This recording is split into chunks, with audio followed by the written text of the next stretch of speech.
अस्सलाम वालेकुम नाज़रीन, मैं हूं कमरान खान और आप देख रहे हैं शो न्यूज़। आपको बताता चलूं कि आज जो है अपोजिशन पार्टीज़ ने फैसला किया है कि वो पीटीएम पाकिस्तान डेमोक्रेटिक मूवमेंट जो है उसके ज़ेर एहतमाम जो है 11 अक्टूबर को जो है पहला जलसा करेंगी कोयटा में। इस हवाले से आज हुकूमत की जानिब से भी ये कहा गया है कि नवाज़ शरीफ को वतन वापस लाने के लिए तमाम तर इक़दाम जो हैं वो उठाए जाएंगे और हुकूमत अपनी पूरी तवज्जो जो है नवाज़ शरीफ को वापस लाने पर करेगी।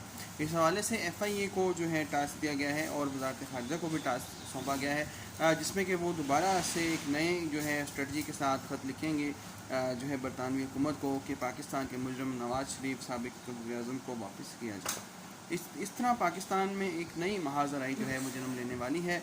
और आप सब जानते हैं कि इस वक्त मियां मोहम्मद शहबाज शरीफ भी जेल में हैं और उनके जो साहबजादे हैं हमजा शहबाज भी जेल में हैं। और हुकूमत पाकिस्तान की जानिब से एक बहुत ही ज़बरदस्त जो है गेम प्लान की जा चुकी है अपोजिशन को स्नब करने के लिए।